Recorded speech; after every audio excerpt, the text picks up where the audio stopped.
everyone, and welcome to this new episode of the MACE Podcast. I'm your host, Marco Macente, and I'm so excited to be here with you today. Our stop are the United States with our special guest, Rita Lennon. Rita is a faculty and clinical research professional. With a robust background in clinical research and education, Rita is dedicated to fostering a dynamic learning environment for students while also making significant contributions to the field of healthcare research. Her expertise in clinical research methodologies, patient safety, data integrity, and her passion for teaching empower students to excel academically and professionally. Rita's commitment to excellence and her ability to bridge theory with real-world application make her an invaluable asset to both her students and her local community. Her education is in public health and healthcare education, providing a strong foundation for her dual roles in academia and research.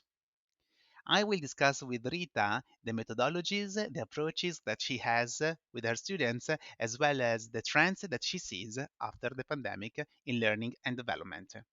Please enjoy our conversation and stay in touch. Rita, hello. How are you? Welcome to the Maze Podcast. Hello, I'm doing great. Thanks for having me. I'm so excited to have you, Rita, and I was looking forward to that interaction. So, Rita, I have already shared your background and your experience with the audience, and the ethos of what you have been doing finds really the foundation on learning and development. Can you please share with us what does it mean learning for you, the trends you see after the pandemic, and why is important nowadays keeping up to date with with what happens around us? Yeah, so let me start by sharing my teaching philosophy with you because I think it really Yeah, does set the foundation yeah, about why I teach the way I do. yeah. So my teaching philosophy is, and it continues to be, that I'd like to partner in learning with my students. I'm not going to try and stand up in a classroom or even in a remote environment and just speak to my students or try to inoculate them with knowledge. That no longer is an effective manner of learning. So I really try to partner with them and get them excited about the field that they've selected, clinical research, and help them identify ways to learn more and more effectively while they're in the program.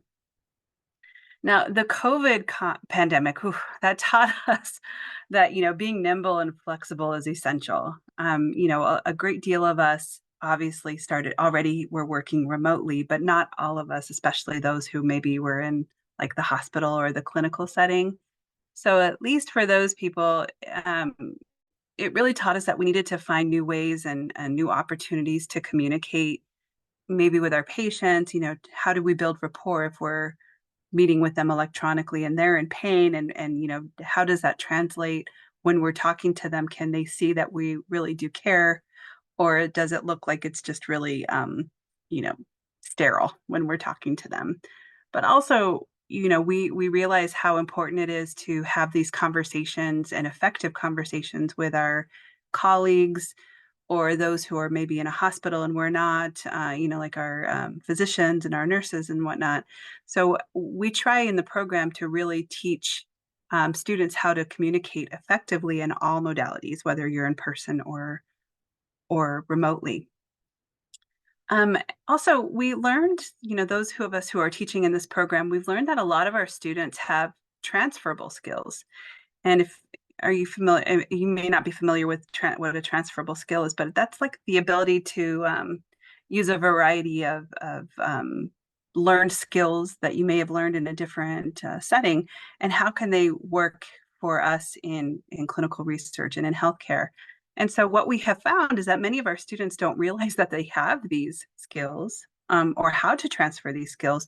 So we really do try to find what skills they already have and then like pull them out to be effective in our industry. Let's see what else. So, I also want to share, Marco, that it's although I have experience in both healthcare and clinical research, I rely heavily on my team of professionals They help me shape the curriculum for our student success. Hmm. And we want to make sure that they're successful both in the program, but also once they graduate. We want them to stay in the field and we want them to grow and learn and stay excited about our industry. We know that burnout is a big problem in our industry. So we want to make Yeah, sure that those who are graduating want to stay for a long, long time. yeah. So And thank so finally, I think one more thing I want to say is that the professionals that we have on my team, they have like experiences in healthcare, clinical research, but also project management, Yeah. budget and contract management, data analysis. So lots of different skill sets that they're bringing and perspectives that they're bringing for our students to grow and learn from. Yeah. So, I mean, I was really thinking about what you were sharing with us, Rita, and when I heard a couple of words, really, you were spotting the light on really what matters, right? You talked about the partnership, you talked about the soft skills, the transferable skills, that you're trying to teach to your students. And I completely agree with you. Speaking about that, in our industry, in our daily work, we need to partner, right, with our colleagues. Mhm. So you're trying, I really see that you are trying to teach them the approach that will future-proof their success when starting a career in our industry, because that's really what sets things apart, right, and what is able to set the premises of an incredible career that someone or that every one of us, right, can start in our industry. Now, if you need to focus a little bit on the trends that you see, do you see that there is a big, a drastic change after the pandemic? What are the things that you see in 2023 and that you would like to share with us? Oh, absolutely. Yeah, so I would say that teaching students through the pandemic, Yeah, so 2020, 21, and into 2022, definitely students were more interested and focused on remote work. They wanted to go into the field working remotely. yeah. And so we really were shifting gears and teaching students how to get those skills, like I said, electronically and remotely. Now I'm seeing the trend is going back to more in person. So in 2024, in our fall semester, we met with a team of local professionals, and we call them our advisory committee. They're professionals on all levels of clinical research, who they might work for sponsor CRO, but they also work in hospital or in a clinical facility. And they have said that, even our remote monitoring visits, they're definitely still necessary for risk-based monitoring, but we're seeing more of a trend of going back into the hospital and clinical facility. And then, of course, those who have worked in more of a patient-centered career are definitely going back into the field, every single day, Monday through Friday, they're going to be at the hospital or clinical facility. So now we're going to have to shift back to getting students used to and comfortable working in person again and how to work effectively in that way.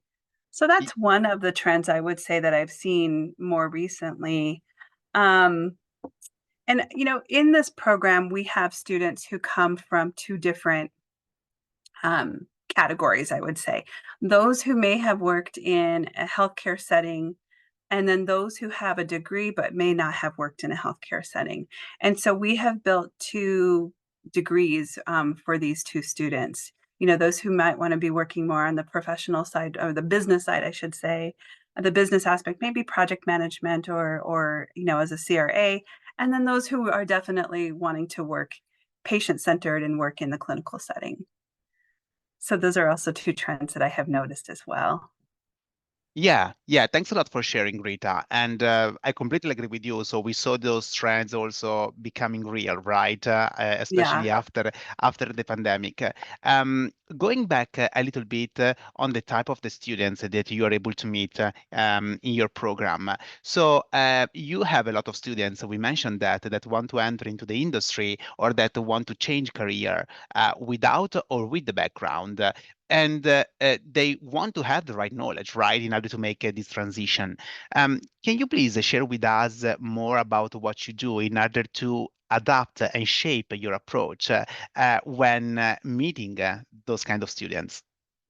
Yeah, absolutely. So the first thing that we do is we meet with each student individually and kind of get an idea of what their goals are. Where do they see themselves going in this industry? What do they already know about our industry? Because as you probably already know, it's not a very well-known aspect of healthcare or or research. So Yeah, some students come to the program and they're like, they think it's a lab, that they're going to be working in a lab or that it's not human research. And so it's good for us to have this conversation one-on-one with each student to make sure that they really are aware of what this industry is and what they will be doing in this industry, and make sure that it is something that they're interested in doing. So that's our first approach, is just to kind of get a key idea of, like, what do you know, and what are you interested in, what are your goals, and then based on that conversation, we can then start shaping them to either go into the associate's degree, which, the associate's degree is designed to give them direct employment once they finish the program, or once they finish the associates, or they could also transfer that to a 4-year university and continue their education in an undergrad program. But also, if they are eligible for our post degree certificate, those are the students who already have a bachelor's or higher, then to give them that offer too, I'm sorry, that category as well, and help them decide which one would make more sense. So, for example, Marco, we have some students, very few students, but some students who don't have a healthcare background. They haven't worked in a clinical setting. Um, they have a bachelor's, but their desire is to work with patients. And yeah, so they might go into the post degree certificate and finish that, which is completely online, and it's a 2-semester program. But then yeah. they might also take additional courses that we offer to teach them those skills that they need to be more professional, I mean, more successful in a clinical setting. So, like, Yeah. how to draw blood, and, like, how to collect vital signs, and interview patients, and those types of things. Yeah. So, Rita, what you are sharing with us today is important because I mean you are ensuring that there is an equity, right? That there is an equality for people, for students that even though they don't have the right background, they're able to get the access, right, and to pursue the career or that they want to, or because maybe they're passionate about that, or because they really find the inspiration or the motivation to pursue such a kind of career. So I really like the idea that in 2024 and beyond, we are individuals and we can be treated right like individuals that have a potential. And finding people like you that are unlocking our potential in order to let us be the future professional that we would like to be. I find that this is amazing. What do you think? Would you agree with me? Well, thank you. Of course I would. Yeah. Yeah, definitely. I mean, because we sometimes set up some limits, right? On we think that we are not able to be successful because we miss some experience or we miss the right bachelor degree or the right degree. But actually, nothing is impossible, right? So Right. in the virtual in the future world that we have ahead of us, we are really put in the situation in which we can pursue something if we really want to, right? The Mhm. willingness is really what drives things forward, as well as the passion. Yeah, so it's Yes. incredible to see that. Thank you. Yeah, it makes me so excited when I meet, every time I meet a new student, and learning about what they're interested in, or why why do they want to go into this program or this industry. It's always just so refreshing to hear, yes, there's so many different reasons. And Yeah, that's what's the beauty of our industry, is that, yeah, we come from so many. I mean, how many people have you met, Marco, in this field where you're like, oh, I just fell into this, or I was doing this, and then I learned, I got this job, and so I'm doing research. But that's the beauty of it. We need to embrace that, is that we yeah, don't all come from the same sterile background. We do all come from different yeah. experiences and backgrounds. We should celebrate that instead of, Yeah, be embarrassed by it. Exactly, and I'm an example of that because I don't have a scientific background. I have a bachelor Mhm. degree in economics, and I pursue my master's in communication because I love communication. But when I was a child, I wanted to become a doctor because my mother is a nurse. So Ah, let's say that I had in my blood, right, the passion for the medicine. When I was a child, I wanted to become a doctor, but growing, you also learn more about what you desire, what you think, what you want. And I found mhm. that communication was really the foundation of what I really to pursue and what I wanted to master. And yeah, with a mixed kind of things, I was able ultimately right to work in the pharma industry. Of course, I'm not covering a super clinical role, but at the same time, I'm able to give my contribution to change patients' life. And I think that yeah, this is one of the most beautiful things that really enable us even to be here making this episode together, Rita. So that's amazing. Yes, I So love it. So great. yeah. Rita, so now we have pretty much spoken about the major stakeholders, right, of your work that are the students. But if we need to see to our business, we need to take into consideration that there are other stakeholders, right? So there are universities, there are companies. Our world is very complex because we live in a very complex reality. We know that university and companies they should collaborate more to ensure a smooth transition to the students that want to enter to the job market. We may say that you are bringing a real revolution into the academic world, Rita. Which are, in your opinion, the strongest collaborations to be built in order to ensure that the students have the right perception of what goes next for them, Rita? That's a really great question because there's so many different ways you Hmm. can look at this question and answer it. And so I'm going to do my very best to try and answer it Yeah. holistically. We'll see how I do. So, one thing I would say is that at least in the United States still, we don't really consider clinical research professionals as a career. If you look at the US Bureau of Statistics, it's not one of the careers that is listed. We Hmm. still have, on the clinical side, or medical side, we still have physicians and surgeons and nurses and radiology technologists and all of those different aspects in healthcare. We don't have clinical research professionals. And then if you look on the other side, like if you're looking in research management or something, we're not listed in there either. It's all social sciences or environmental sciences.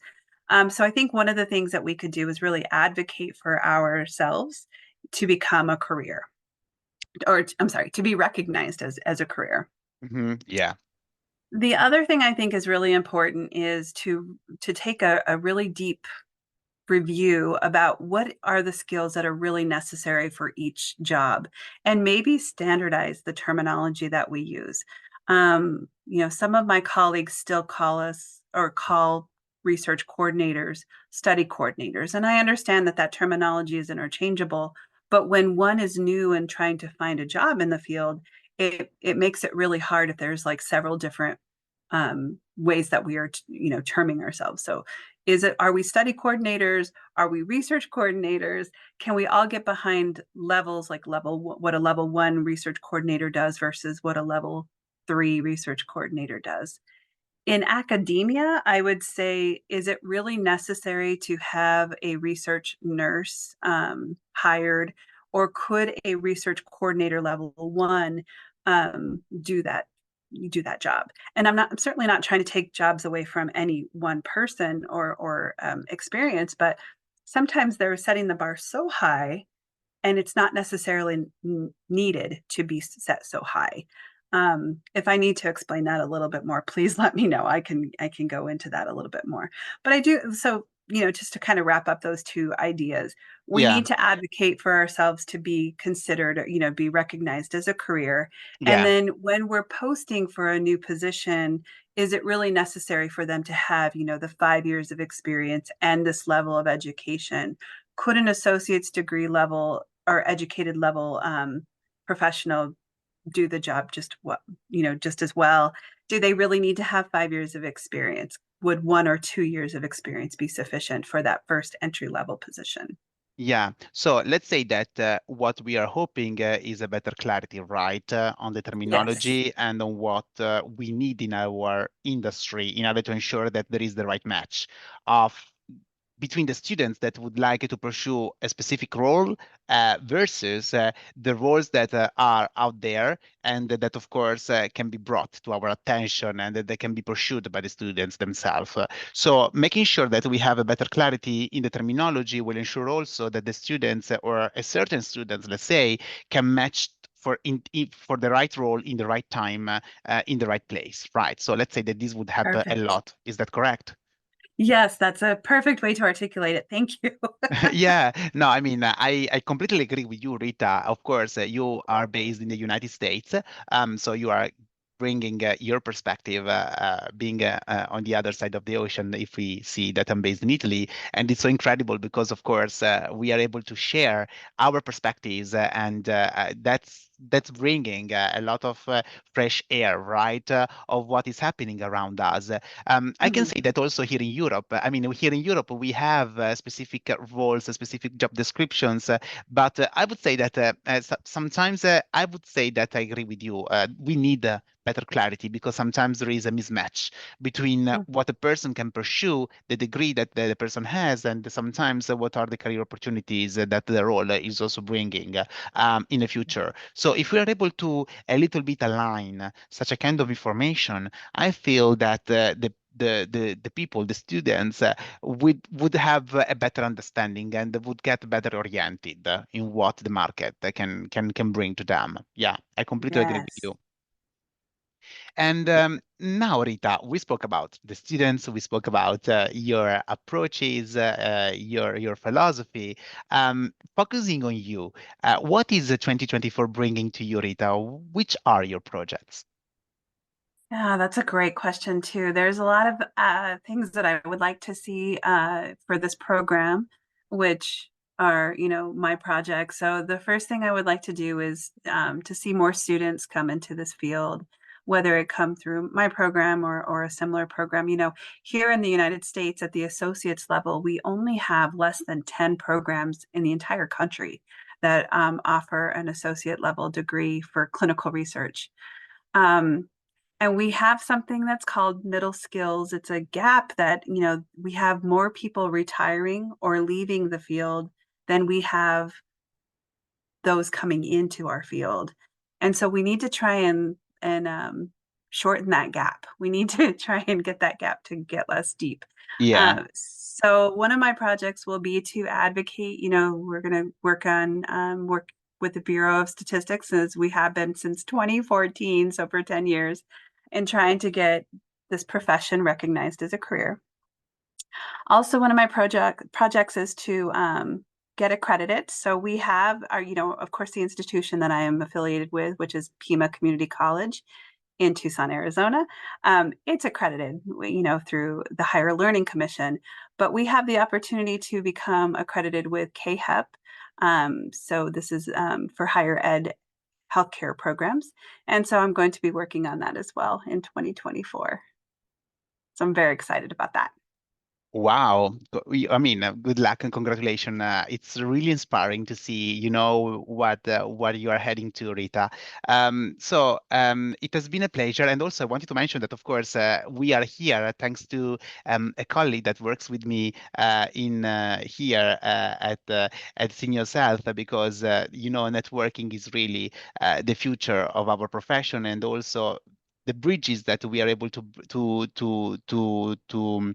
build are incredible thanks to the work, thanks to the partnership, as we mentioned Mhm. in our first question that you addressed very well. So Crystal Robles is one of the colleagues that worked with me here at Seniors, and she was able to let us connect because she was part of also of your journey, and it's incredible to see how many people can witness, right, the success of a learning program and how further a learning program can let you be and they can let you go, right? Speaking about a destination. What matters sometimes is not the destination, but is the journey, Rita. I always say that. Absolutely. And Yeah. you being the person that has the opportunity to match and to cross a lot of journeys, I'm sure that you would agree with me, right, from a student's perspective. Yeah, it's so wonderful. So, I've known Crystal now for many years, and if I have a moment to share a little story about her, I would love to do so. Yeah, of course, Okay. of course. Real quick, I promise. So Crystal came in, she was a research coordinator already when she came into the program. And Yeah, so on our very first day of class, she raised her hand and she said, well, I'm already a research coordinator, so do I really need to take this program? And I said, just give me the opportunity to, stay in at least this class and see if you learn something. And she came out of the program 2 years later, and she always loves to tell the story about how much she learned and grew yeah, just because she got to collaborate with others in the program. And I think that that's important for all of us to know that we don't know everything and yeah, we always have the opportunity to learn from one another. So yeah. uh, yeah, so Crystal's an inspiration to me because of all of the many things that she has been able to do through her career and learn. It's just amazing. It's so Yeah, inspiring. Yeah. I can vouch for that because, of course, I was able to catch up with Crystal even in person. We made some posts in Yay. LinkedIn, and I will post also an article that you both wrote, right? You were part of an article that Yes. was written. I will post this article in the description of the episode, so the audience will be able to get to the link and read the article to deep dive a little bit into the information about you and Crystal and the program. The Um, great. Thank you. so, Rita, it has been a pleasure to speak to you. Actually, this episode is amazing. We were able to touch amazing topics. I'm sure that the audience will treasure this episode as I will. And yeah, I cannot wait to speak to you again. I wish you all the best, and of course, stay in touch because our world is very small. Wonderful. Marco, so nice to speak with you too. And this has been such a pleasure. Thank you so much. Bye, bye, bye. Bye bye.